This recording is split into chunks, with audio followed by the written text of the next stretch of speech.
রোজ তোর লিগে না চোখের জল ফেলছে। বাবাটাকে আর কষ্ট দিস লাই রে। তুই যদি বাবাকে সত্যি ভালোবেসে থাকুস না, তাহলে ভালো বেটি হয়ে ফিরে আয়। আমি তোকে বলছি, তুই দেখিস তুই সব পাবি একদিন।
What?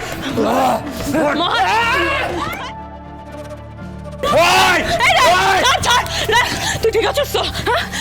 তুই ঠিক আছিস?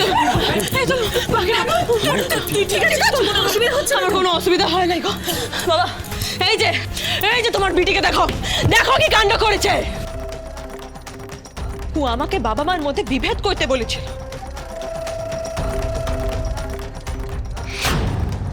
ও টাকা দিয়ে সন্তানের সাথে বাবা মার সম্পর্ক মারতে গেছিল। আসলে ও বুঝতেই পারে নাই যে চারজনই আমার বাবা মা বটে। আসলে লিজে তো কোনোদিন টাকা পয়সা ছাড়া কিছু বোঝে লাই না।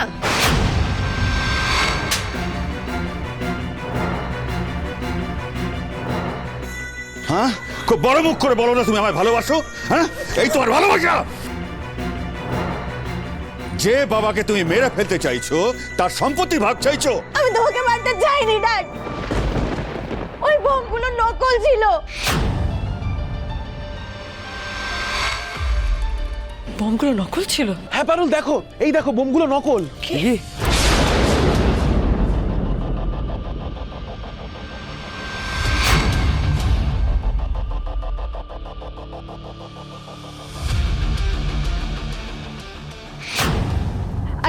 আর গ্যাসটাও বিষাক্ত নয়, ওটা কয়লার ধোয়া। বড় জোর শ্বাসকষ্ট তো, তার বেশি কিছু না। আগের দিন ঘাড় ধাক্কা দিয়ে তোর শিক্ষা হয়নি? বল বল বল, কেন করেছিস? কেন করেছিস? বল কেন করেছিস?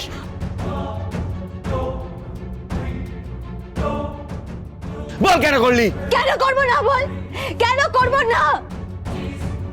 পারুল আমার লাইফে আসার পর থেকে আমার সব চলে গেল। তুই আমাকে ছেড়ে চলে গেলি রায়ন। আমার ড্যাড আমাকে সহ্য করতে পারে না। এই মেয়েটা আমার লাইফে এসে আমার সব কেড়ে নিল, সব কেড়ে নিল। আর তোরা সবাই পারুলকে খুব মহান ভাবিস না?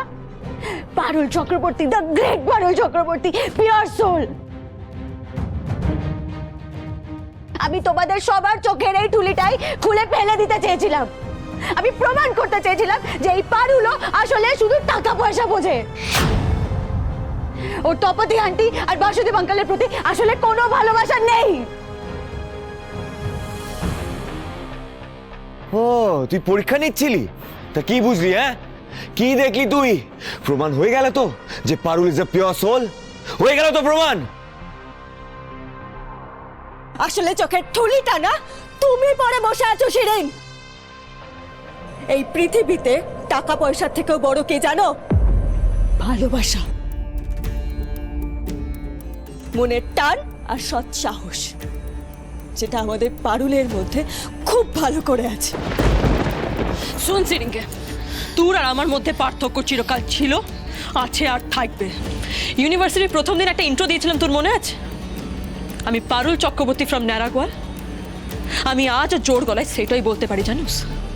কারণ আমার কাছে সৌমিত্র রায় আর গায়ত্রী রায় যতটা ইম্পর্টেন্ট বটে, ততটাই ইম্পর্টেন্ট আমার ন্যারাগোয়ালের বাসুদেব চক্রবর্তী আর তপতি চক্রবর্তী। আর আরেকটা কথা শুনে নে, তুই যে বলছিস না আমি তোর কাছ থেকে সব কিছু কেড়ে নিয়েছি, আমি কিচ্ছু কেড়ে নিই নাই রে। তুই নিজের লোভের পাদে পা দিয়ে সব কিছু হারাইছিস, আমি কিছু করি নাই। শিরিন, আমি তোমার মায়ের মতো, জানি আমার উপরে তোমার অনেক রাগ, কিন্তু তুমি আমায় বিশ্বাস করো, আমার কথা শুনলে তোমার উপকারই হবে। তোমার মা সিঞ্জিনী আমার জীবনটা উলটপালট করে দিয়েছে। তুমি নিশ্চয়ই জানো সিঞ্জিনী আমার অনেক ছোটবেলার বন্ধু, কিন্তু ও লোভে অন্ধ হয়ে বিশ্বাসঘাতকতা করেছে আমার সাথে, আর এখন ও তোমাকে ওই একই পথে চালিত করছে, কুশিক্ষা দিচ্ছে। শিরিন, জানো তো কোথায় আছে, কুপুত্র যদি বা হয় কুমাতা কদাপি নয়। আমি বলতে বাধ্য হচ্ছি, রাধার আমার বলতে খারাপ লাগছে যে সিঞ্জিনী তোমার কুমাতাই বটে।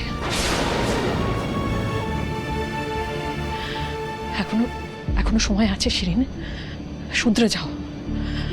দেখো, তুমি যদি ভালো হয়ে যাও তাহলে আমরা সবাই তোমাকে ক্ষমা করে আপন করে নেব, তাতে তোমার মঙ্গল হবে। হিংসা দিয়ে কোনো দিন জয় করা যায় না শিরিন। শুনলি তো, আমি তোর দিদি হয়ে বলছি রে, এখনো সময় আছে, নিজেকে শুধরাইলে ভালো বিটি হয়ে যা না কেন, সৎ পথে ফিরে আয়। বাবা কম কষ্ট পাচ্ছে তোর লিগে, রোজ তোর লিগে না চোখের জল ফেলছে, বাবাটাকে আর কষ্ট দিস লাই রে। তুই যদি বাবাকে সত্যি ভালোবেসে থাকুস না, তাহলে ভালো বিটি হয়ে ফিরে আয়, আমি তোকে বলছি। তুই দেখিস, তুই সব পাবি একদিন।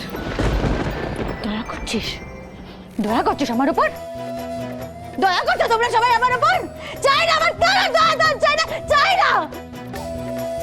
আমার যেটা অধিকার, আমার যেটা হক, আমি সেটা চিনিয়ে নেব। আর আজ একটা ব্যাপার না আমি ক্লিয়ারলি বুঝে গেলাম ড্যাড, তুমি আমাকে ছোটবেলা থেকে মানুষ করলেও তোমার সবটা জুড়ে শুধু এই পারুল রয়েছে। তোমার মনের মধ্যে না আমার জন্য বিন্দু মাত্র জায়গা নেই। আমি তোমার কাছে খারাপ হতে পারি ড্যাড, কিন্তু তোমার সম্পত্তির উপর আমারও অধিকার আছে। তাই সম্পত্তির ভাগ যে আমি কোনো ভুল করিনি ড্যাড। ইনফ্যাক্ট পারুলকে সব সম্পত্তি দিয়ে ভুলটা করেছে তুমি, আর সেই ভুলের মাসুল তুমি দেবে। পারুলকে আমি যা দিচ্ছি তা সবকিছু পারুল নিজের যোগ্যতায় অর্জন করেছে, আর তোমার সেই যোগ্যতাটাও নেই। তুমি শুধু লোভ করতে থাকো, আর দেখবে একে একে কিভাবে সবকিছু তোমার হাত ছাড়া হয়েছে। সব হারাবে তুমি, তোমার চোখের সামনে আমি সবকিছু পারুলের হাতে তুলে দেবো, আর তুমি কিচ্ছু করতে পারবে না।